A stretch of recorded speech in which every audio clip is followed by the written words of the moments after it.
All right, we are recording this seminar, this meeting so that we can share it with you. We'll post it on our website to share with you after. So we are recording.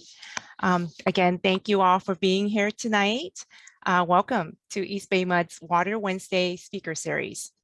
Tonight's topic is Drought MythBusters. EBMUD is a not-for-profit public agency that provides drinking water and wastewater treatment services in the East Bay. We have assembled a team of water experts tonight to talk to you about some of the most common questions that we get asked as water professionals. My name is Laura Luong. I'm a community affairs representative with EBMUD and the host and facilitator tonight. First, we'll have a presentation, then we'll get to the questions at the end. However, you can ask your questions at any time by typing it in the Q&A section on the Zoom toolbar. That's typically on the bottom of the screen. Before we get to our experts, let's address the first myth right off the bat. We saw some rainfall in the Bay Area this past month, so that means the drought is over, right? No, that's a myth. It's too early to tell. We are pleased to say that we are off to a good start to the water year, which began on October 1st. We had the storm at the end of October and a couple of other good rains since then. We are not out of the drought yet. However, we are in much better shape. Our total reservoir levels are still at just 58% full, which is 82% of average for this time of year. We don't yet have a clear picture of how 2022 is going to look. Who does, right? For example, in 1976, we had a very wet November, but then went on to have a historically dry year for the rest of 1976 to 1977. When it comes to drought, we get a lot of comments about 3 solutions, which some people think could solve all of our problems: dams, desalination, and recycled water. Unfortunately, none of these are as simple as they sound, and none of them on their own can solve our water woes. I'll ask these questions to our 3 drought mythbusters, and they are Anna Ulloa in the Water Rights and Proceedings, Brad Ledesma in Regional Projects, Florence Weddington in the Office of Water Recycling. Okay, Anna, you're up first. To solve the drought, EBMUD can just build more dams. Is that a myth or a fact? Well, it's complicated, but I'm going to have to go with myth. Okay, myth it is. But tell us more, because we hear these questions a lot. If climate change means more extreme cycles of wet and dry, shouldn't we build more reservoirs and expand the ones we have to hold on to all that rain for dry years?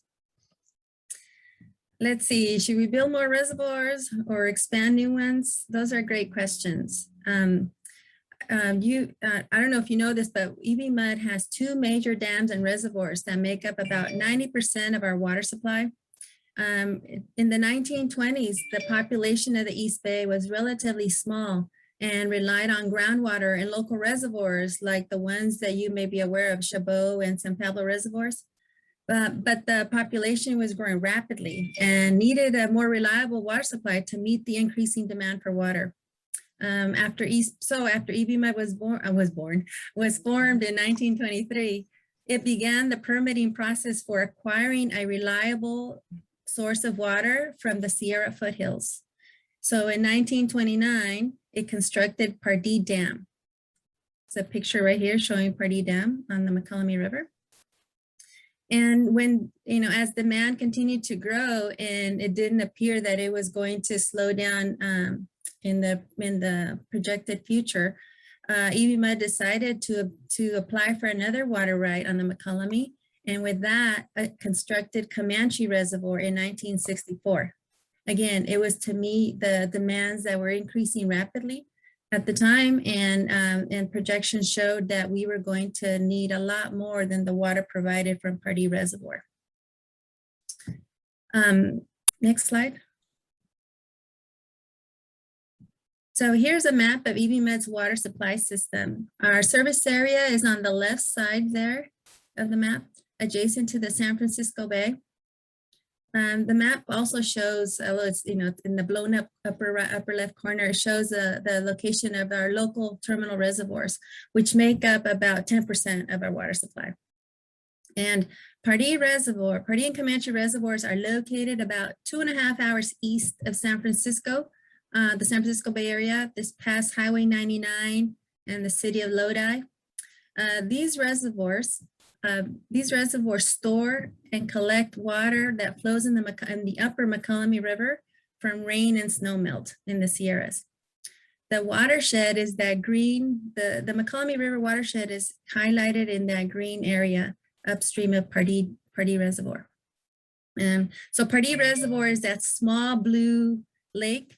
Laura, if you want to show the small blue lake, and then Comanche Reservoir is just downstream of that, and it's the bigger reservoir. It's about twice the size of Pardee. So this water source on the McCollum has allowed the East Bay to become the thriving community that it is today. But today it would be nearly impossible for East Bay MUD to build a new reservoir like Pardee or Comanche or in the local service area. One reason is that because before you can build or expand a reservoir, there must be water available for diversion. Nowadays, most water sources are spoken for, as is the case on the McCollum River. In 1998, the State Board declared the McCollum River fully appropriated, meaning no new diverters were allowed except in really wet years like 2017. A lot of dams were built in the 1940s, 50s, and 60s to meet California's growing demands and also to prevent flooding. Comanche Reservoir is one of those reservoirs that provides both a water supply benefit and flood control. Well, I think that's a lot of information. Laura, do you want to do a quiz? Let's test them.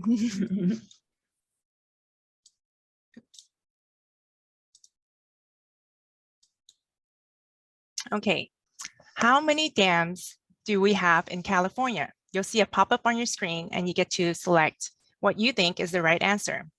500, 1,000, 1,500, or 2,000. So I see a lot of participant and it's moving. I'll give you a couple more minutes. There are still people answering. Or not minutes, I'll give you a moment.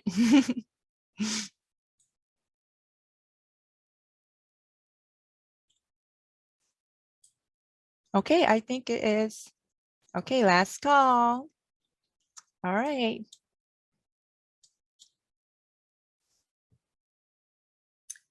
Wow, let's see. It looks like the majority guessed 500 dams. The 24% that answered 1,500 is correct. There are nearly 1,500 dams in the state of California. Many of those rivers have more than one dam on them, like the McCollum River. But like I said, it's harder to build a new dam today. And one of the reasons why it's hard to build a dam is because all of the best dam sites are in the state are taken already. Next slide. Early dams like Pardee were built on prime locations, as you can see in the picture. You know, they were built between steep canyons on both sides of the dam, which made for not simple, but relatively simple building conditions. And as more dams got built, there were less and less ideal locations such as this one. And also because there were other dams on the river, there was less water available. So the newer dams produce a lower water supply yield. So any new dam built today would have a much higher cost just due to construction costs due to the location alone, and would have less water available. It would produce a lower yield. Also, the times have changed regarding the beneficial use of water. In the olden days, a drop of water flowing to the San Francisco Bay and out to the ocean was considered a drop of water wasted. Now there are greater limits on how much water can be taken from the rivers and streams in order to protect the beneficial use by fish and wildlife. And yeah, fish and wildlife and other recreational uses. For example, but an example of the water, the environmental protections for fish and wildlife is, for example, the salmon. The salmon return from the ocean and swim up their native river in the fall and spring to spawn. Salmon can spawn downstream of a dam, but dam operations can affect the survival of salmon. For example, if a dam releases significantly low flows, or if the water it releases are high temperature, it could reduce the survival of the rate of the salmon. And to prevent that from happening on the Mokelumne, EBMUD partnered with the state and federal agencies, federal fish and wildlife agencies, to develop a fisheries management program for the lower Mokelumne River. EBMUD has spent decades improving fishery conditions by funding the operation of the Mokelumne fish hatchery, improving spawning habitat, and strategically timing water releases from Pardee and Comanche to provide cold water releases for fish. As a result, the Mokelumne River has been producing salmon outcomes like no other stream. In 2017, the Mokelumne River saw the largest return of fall run Chinook salmon ever recorded since we began recording in 1940. And then followed by 2018 by a record year of in-river spawning and natural juvenile production. So any new dams built today would require similar environmental mitigation and enhancement efforts to protect the fishery, and that would add more complexity and costs to operating those new projects. So as you see, building more surface water storage is not that simple for EBMUD or California going forward, due to the water availability, the permitting, the environmental mitigation measures that have to be implemented, and just the significant costs, in construction, to name a few. I haven't even considered talking about climate change today, which is also having a profound impact on California's water resources.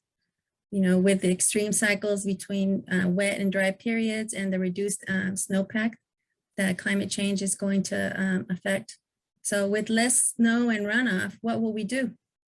The current thinking is to invest more in below ground storage and off-stream reservoirs. But now I'll pass it off to Brad Ledesma to tell you a little more about those opportunities. Thanks, Anna. That's exactly right. Adding new system storage is a rare opportunity, but we're actively exploring a couple of options right now. One option is the Los Vaqueros Reservoir Expansion Project. It's a rare new opportunity to expand surface storage. It's a regional partnership involving 8 water agencies working together to expand an existing off-stream reservoir that can capture water when it's available in wetter times. It'll increase water supply during droughts. It has environmental benefits for the largest wildlife refuge in the Central Valley. It provides emergency storage during natural disasters and will improve water quality. Another type of storage is groundwater. And groundwater is the real final frontier in storage. Looking at the graphic in the center of the screen, below the ground underneath our offices, our homes and parks are aquifers that can function essentially like massive reservoirs that are many times the size of Pardee. While some groundwater reservoirs like the East Bay Plains subbasin beneath the western part of our service area are used in a sustainable way, other groundwater aquifers in the state have been overpumped by agricultural and urban use over the past century. However, we can store water down into our groundwater aquifers in order to keep them full for use in dry years. 2 examples, we have the East Bay Plains subbasin. The district is nearly done completing a groundwater sustainability plan that will ensure the subbasin remains sustainable and available for future generations. East Baymount's Bayside project is also in the subbasin and is a pilot groundwater storage and recovery project. We are also working on DREAM. DREAM's an acronym that stands for Demonstration, Recharge, Extraction, and Aquifer Management. DREAM is another pilot groundwater project that is a regional partnership between 4 agencies. The project will help replenish the eastern San Joaquin County groundwater basin while providing a new drought supply for East Bay Mud. Thanks, Brad. It's great to know that we still have ideas for water storage projects going forward, but you're not off the hook yet. Here's our next frequently suggested idea. Desalinating seawater is the best plan to get us through the drought. What do you think? I'm going to call that one a myth. Really? There's an infinite supply of water at our doorstep, right? Doesn't the technology already exist to turn seawater into drinking water? If so, why aren't we doing it? Those are great questions. Desalination technology certainly does exist. Desalination is widely used and has been around for a long time. The original method for desalination is thermal desalination or distillation, basically evaporating the water to separate it from salt. A more common technology for big desalination plants today is mechanical desalination using technologies like reverse osmosis. Reverse osmosis is an advanced filtration method that uses pressure to push the water through very fine membranes, leaving the salt on the outside. Both of these types of desalination require a lot of energy. Desalination is commonly used in cruise ships and other big boats to create drinking water at sea. But it can also be used by urban utilities for drinking water. There are multiple operating desalination plants serving communities in California. So let's take another quiz. Which city is home to the largest operating desalination plant in California? We'll give you a few seconds to make your choice.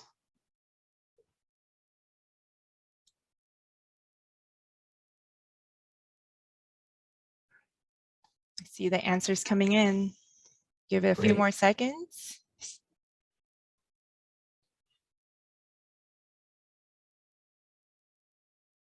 All right, it's okay, slowing down. Here we go.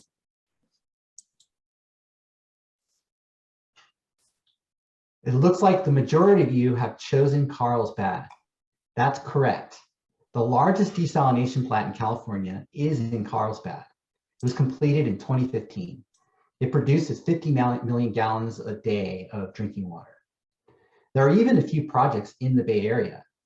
Examples of desalination in the Bay Area are starting to crop up, all treating brackish water. Brackish water has less salt than seawater, but more than most freshwater sources. So it takes a lot less intensive process to treat. Alameda County Water District has a Newark desalination plant that opened in 2003. It treats up to 10 million gallons per day of groundwater that is brackish due to proximity and mixing with water in the bay. The city of Antioch is currently constructing a plant to further treat one of their existing sources, water from the San Joaquin River Delta, which at times of the year can become brackish. In 2003, EBMUD began working with other water agencies in the Bay Area to study the feasibility of a regional desalination facility. It was determined that treating brackish water at the mouth of the San Joaquin Delta instead of seawater in the San Francisco Bay was the most efficient desalination plant possible. Some of these agencies are still considering this project, but EBMUD's participation is limited to wheeling, essentially passing the water through our pipes to other agencies. The agencies who met in 2003, including EBMUD, eventually formed the Bay Area Regional Reliability Partnership and are actively working on other alternatives such as interties and the Los Vaqueros expansion project, which we talked about earlier. There are findings and challenges, though, when it comes to desal. EBMUD continues to research desalination for our customers, but currently there are a number of challenges. One of the biggest challenges is cost. We always have to consider cost when developing a new project, since those costs will ultimately be paid by you, our ratepayers. The cost of supplying our main McCollum source is very low, and even the cost of other water supply options like pumping water from the Sacramento River or incentivizing more water conservation are lower in cost than desalination. There's also energy considerations. Desalinating water takes a huge amount of electricity, which based on current available energy options would probably mean contributing to global greenhouse gas emissions. We also have to consider brine. The process of desalination also produces a byproduct called brine, the concentrated, highly salty water left over. Disposing of brine is tricky and can cause environmental impacts if not done correctly. Brine disposal adds to the cost and complexity of desalination projects. We also have to look at marine habitat impacts. Desalination plants can have impacts on marine life, such as that in our San Francisco Bay. The intake structures can pull in flora and fauna, and the discharge can have impacts such as increased water temperatures and salinity. Mitigating these impacts would also add to the complexity of a desalination project. These challenges mean that desalination is not the top of our water supply list. We will continue considering and evaluating it, but we have a list of other solutions that we plan to implement first, like recycled water. So with that. Thanks, Brad. That's a great transition to our next topic, recycled water. Florence, hi.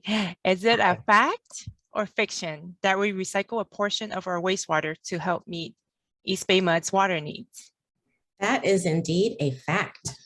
Ooh, it's a fact. Okay, but where is it being used? People often ask us, if we're recycling water, why don't I get it in my backyard? Well, that's a great question. Let me start by telling you a little bit more about our recycled water program and where the water goes. Next slide. So EBMUD produces tertiary water that meets Title 22 requirements. That means that we take treated wastewater that would otherwise be discharged to the bay and provide additional cleaning processes such as filtration and disinfection that meets the state guidelines for recycled water by the Code of Regulations. So that water can then be used for irrigation and for commercial purposes and industrial purposes as well. EBMUD currently has the capability to provide 9 million gallons of recycled water per day to customers. Our goal is to increase our production capacity to 20 million gallons per day by 2040. So for reference, one Olympic-sized swimming pool holds about 660,000 gallons of water. It would take about 30 pools, Olympic-size, to hold 20 million gallons of water. So if you take a look at this map here, you'll see that we have several active recycled water projects that provide water to our customers. We have 2 facilities in the Richmond area, the North Richmond Recycled Water Plant and the Richmond Advanced Recycled Expansion Project. And both of those projects provide recycled water to the refinery for cooling tower use, as well as boiler feed makeup water. We have a facility at our main wastewater treatment plant. That's our East Bayshore Recycled Water Plant.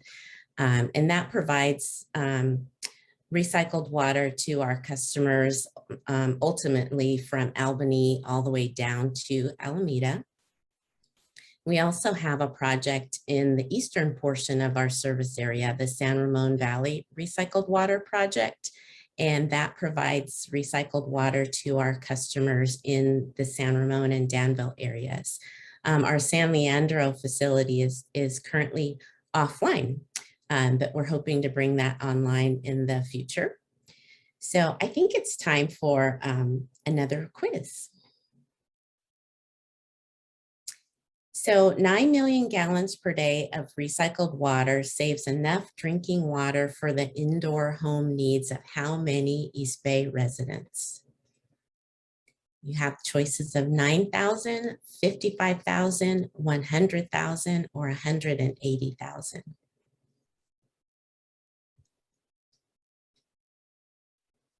The answers are coming in. All right. I wish you guys could see this. It's pretty cool.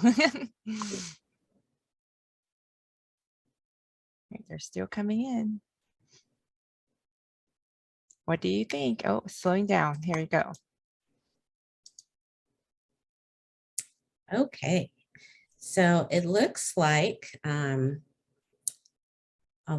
we have a lot of different guesses, but the answer is 180,000 homes is what the 9 million gallons of recycled water per day saves.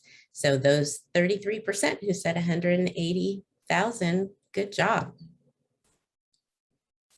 So let's go to the next slide. So in this, let's see. So as you can see in this slide, we have our East Bayshore Recycled Water Project. And you can see that that little orangish color house-shaped icon, that's where our East Bay Shore recycled water facility is. And the purple water drops show the location of a few of our large water users in Oakland and Emeryville, including some city parks as well as commercial developments. So by supplying these large users with recycled water, we can take them off of our drinking water system and free up potable water for the rest of our customers to use at home.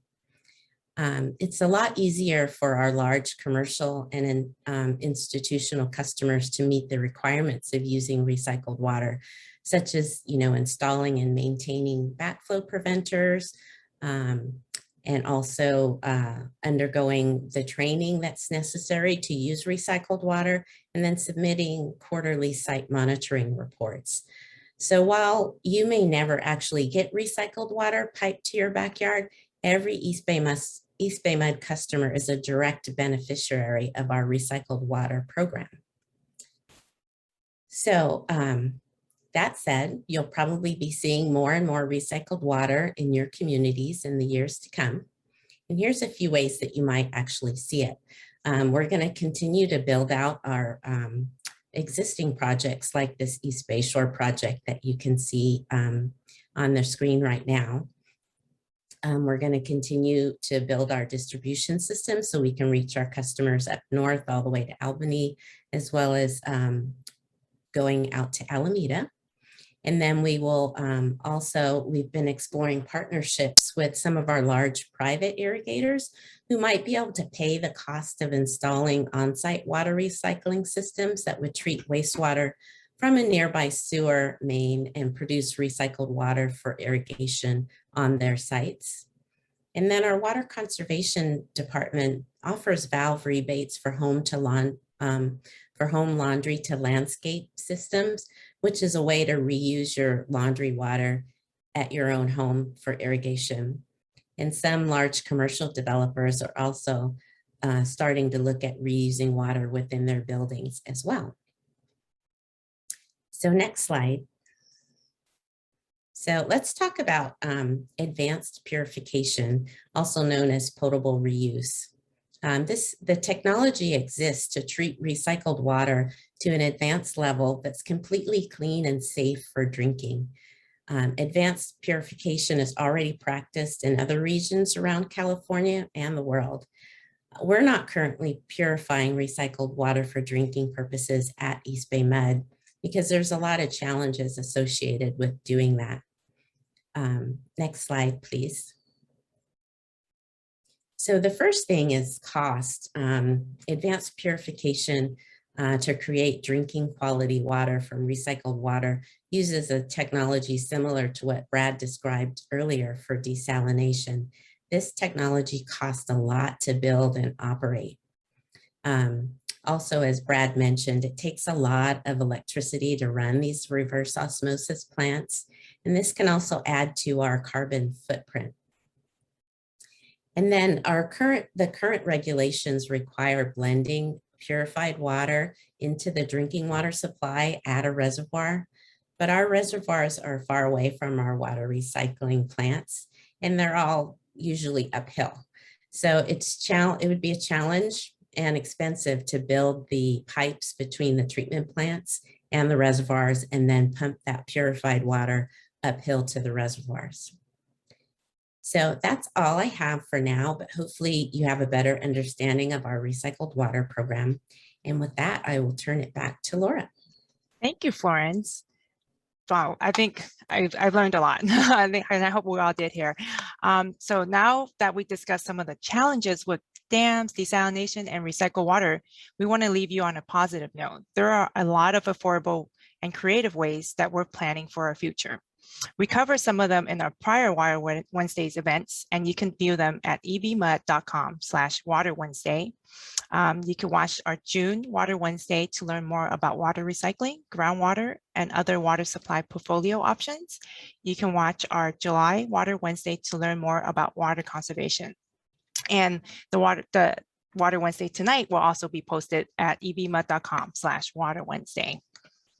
If you have any other questions, you can reach out to our customer service at 1-866-403-2683 or email at customerservice@ebmud.com.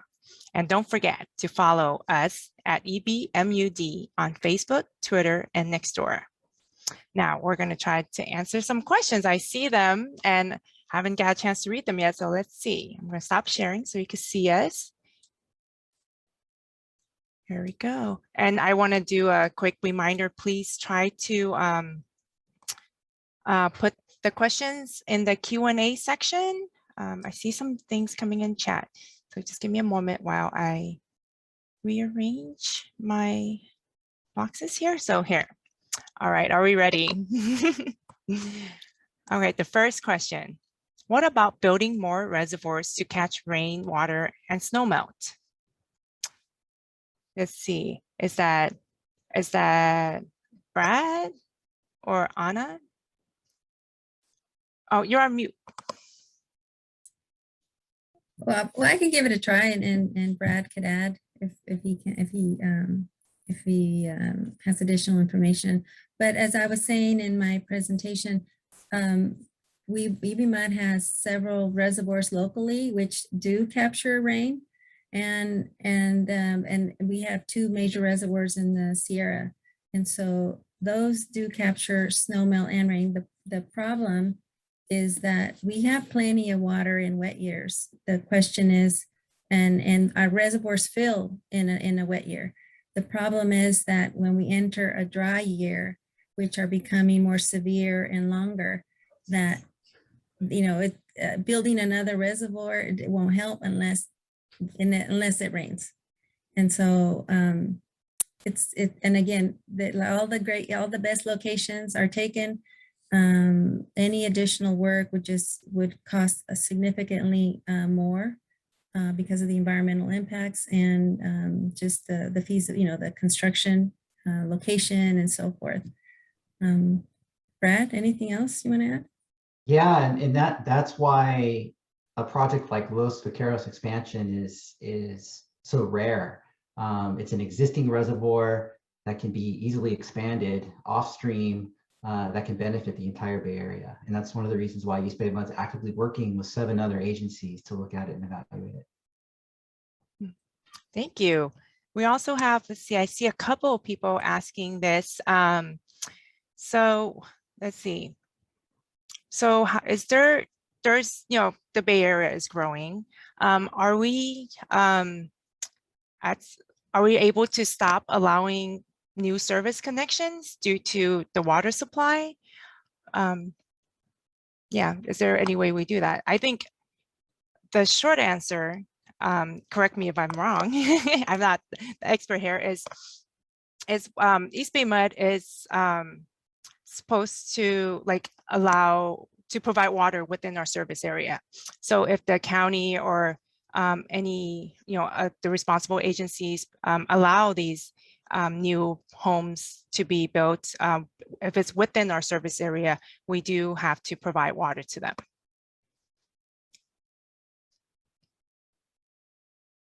And let me see, this is one, removing silt to expand water capacity. Is that doable?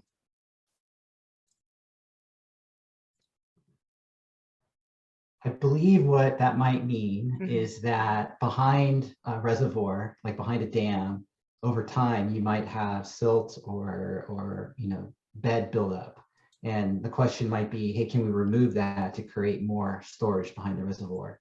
We at East Bay MUD do bathymetry, and Anna, feel free to add in. We also do other evaluations, and I don't think that that's something that would dramatically increase reservoir storage, at least for us at this time. Okay, thanks, Brad. Yeah, that's correct, Brad. The recent bathymetry survey that was done showed that our reservoirs, at least in the McCollum, are still have the majority of the capacity that from when they were first built. So right now, it wouldn't yield a significant additional space. Okay, thank you, Brad and Anna. The next question. Why can't we recycle our wastewater and turn it into drinking water like astronauts do. Florence?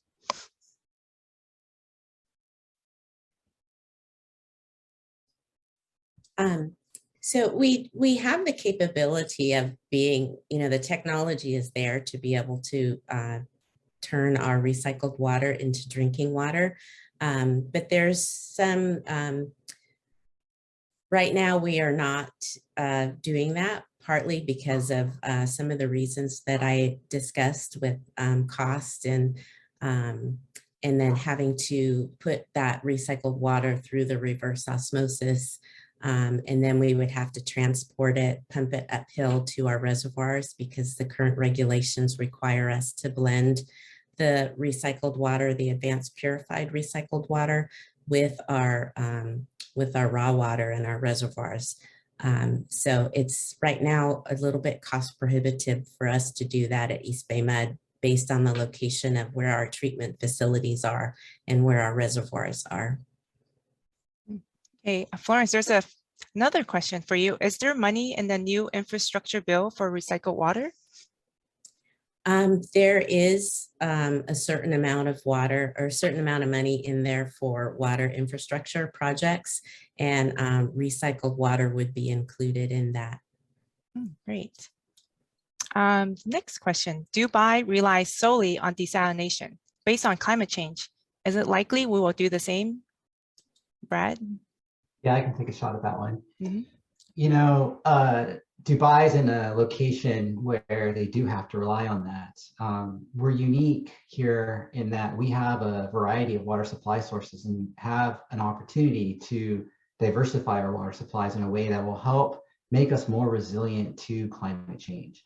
It's why we're looking at, recycled water. We're looking at water conservation. We're looking at new storage projects. We're looking at groundwater projects, because it's that combination of new future water supplies that will make us resilient to climate change. And desalination could be a part of that moving forward. We'll just have to continue to monitor that particular technology and see if there are improvements that help negate some of those issues that we brought up earlier, like brine, marine life, and climate, greenhouse gas emissions. Okay, thank you, Brad. See the next one. Are some dams being removed for environmental reasons? Anna? You're okay.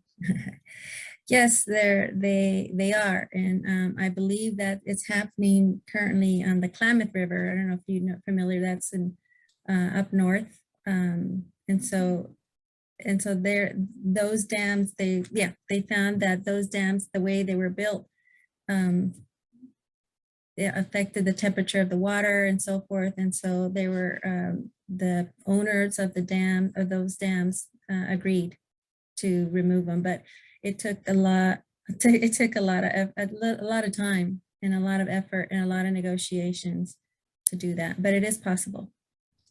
Good. I think I see a couple of questions here.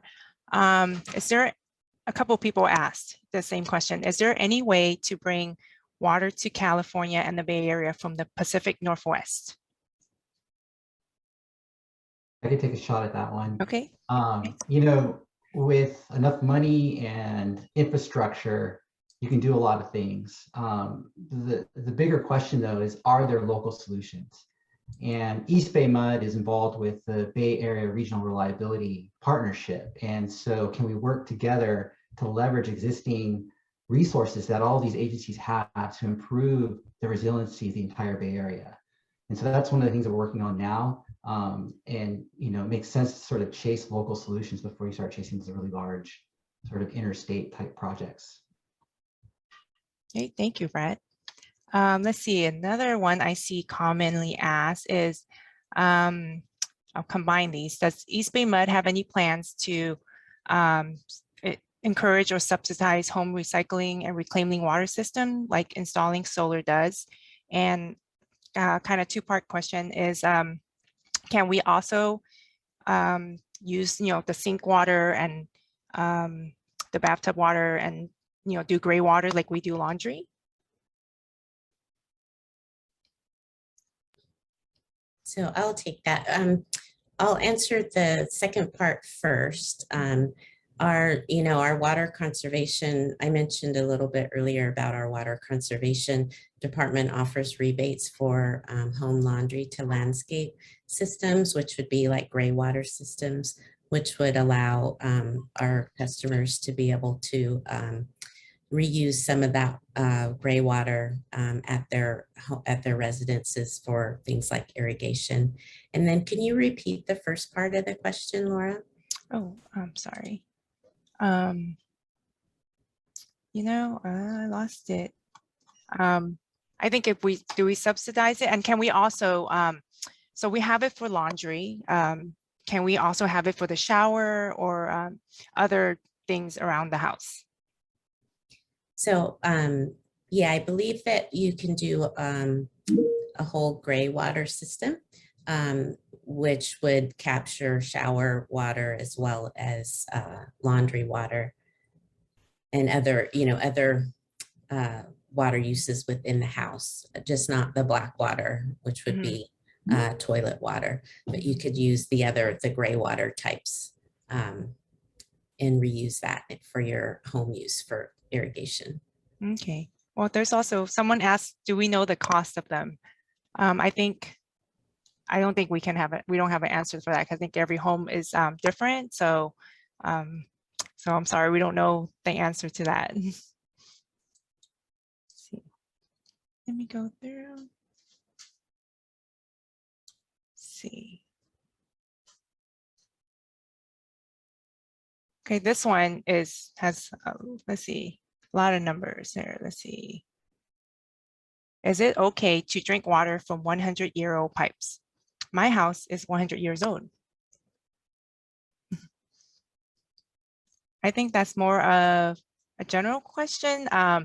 East Bay Mud actually have pipes in the street that are 100 years old and they're safe to drink. And if you're not sure about the pipes in your home, we do have testing kits that you can order online at EBMUD.com and test the water at your home.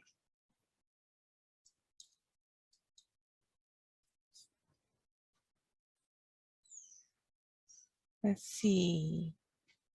What are East Bay Mud's current water loss percentage? Do you view fixing leaks as a source of available water? I could probably address that one. Yeah, East Bay Mud does have water leaks, and we're fixing them all the time. But East Bay Mud has actually embarked on a very large pipeline replacement program. And so we're working very diligently to replace older pipelines and actually studying, what causes leaks and how to fix those and find them.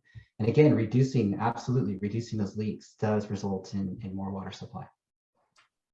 Thank you. Let's see. I think there's one that says, in the past, East Bay Mud would inform customers of droughts and educate the public and school children. It seems that little has been done to inform the public in the past several years. Why is that? I could take a stab at that. So we do have outreach, and this is, kind of part of it, what we're doing with the Water Wednesday, trying to educate, our customers, what we're doing. There's a series of things, and feel free to, reach out to me directly, any suggestions. We do have a school program that Miss Charlotte Sullivan, who also is here, she runs. But yeah, feel free to reach out to me, and I can, if you have any suggestions, we're welcome to take it. We do have some ads also. Yeah, reach out to me and feel free to give us suggestions about that and how we can do better. We're always looking for ways to do better. Let's see, we're gonna have a couple more minutes. I'm trying to get to everyone. Let's see. Is the Israeli desalination different than ours? They have been doing that for a while. Brad? Yeah, thank you. Good question. Yeah, they have been doing desalination for a while, but they're doing actually seawater desalination, and they're doing, reverse osmosis, very similar to the mechanical way that I described earlier. But they do have high energy use, and they are observing marine life impacts associated with that desalination operation. So again, when we talk about desalination, it's not just about cost. There are those other factors that have to be considered. And so again, we continue to monitor what those technologies look like. How can it be done in a much more environmentally friendly way? You know, can it be done in a way that mitigates greenhouse gases? How can we mitigate the brine? You know, how can we protect sea life while doing so? Oh, thank you. Let's see, we'll answer a couple more. Let's see, when we experience atmospheric river storms like weeks ago, we see rivers, streams overflowing with fresh water. And then you read like these storms contain a lot of water. Is there a way to capture that extra capacity and obtain waivers from river allocations? I can try to answer that question. Thanks. So, so for example, we just had we just had a significant storm a couple of weeks ago, and there was a lot of water. Because we're in the middle of a drought, a lot of that water was captured or diverted. So it was used, and that storm did not produce excess water. But in years like 2017, when it's raining a lot and it continues raining and raining and raining and all our reservoirs are overflowing, the state board does approve temporary permits to capture this excess water to be diverted and maybe banked underground, or maybe this diverter does have some empty reservoirs that could use this water. So the answer is yes. In years like or in months like this last October, there's a lot of water and people were ready and captured it. But in wet years, when there really is surplus water, the state board can and does approve temporary permits to divert this surplus flow in the river. Okay, thank you, Anna. Mhm. This one is. Add to that, Oh, Laura, thank real you. quickly, that that is another example of where the Los Vaqueros expansion project becomes very valuable, because it's off-stream storage, and in those really, really wet conditions, you can actually capture some of that flow.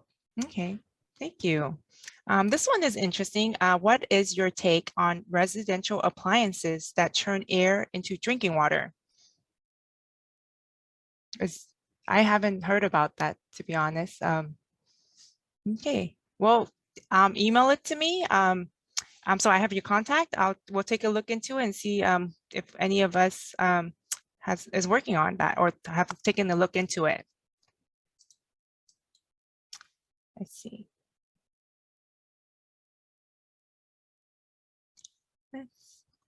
Sorry, there's some.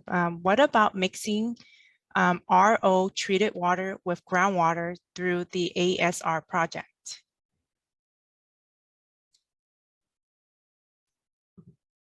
So I could start that, and then maybe Florence can add to it. That's very similar to what they might call like an indirect potable reuse project, where you take reverse osmosis water and then you use it and you store it underground. And that is something that we could evaluate and have been evaluating and have done so in our recycled water master plan. Florence, maybe you could add. Yeah, so I can add to that. I mean, that is being done in certain parts of the state where they are taking recycled water and doing that advanced purification and injecting it into the groundwater. For a couple of reasons, agencies are doing that. One is for saltwater intrusion, and another is to allow that water to be stored until it's needed again. So we're not currently doing that here, but I think that's something that we are considering for the future. And then we are planning to update our recycled water strategic plan in 2023. And we are going to start looking at different options like that. By then, the state should have the regulations in place for that indirect potable reuse option. Thank you, Florence. Any chance you could provide us with the capability of measuring minute by minute water usage like Flume? They did that in Hughesburg, and it cut water use significantly.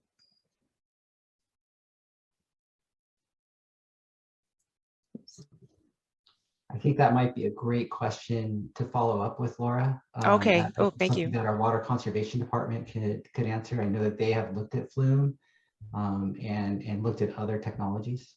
Okay. I see. I have you down here. Yeah. Please email me your question if I'm not sure if I have your contact, and I could get back to you. And I think we'll take one more question. See, is East Bay Mud anticipating a mandatory reduction in water use in the coming season? Like I said, it's too early to tell.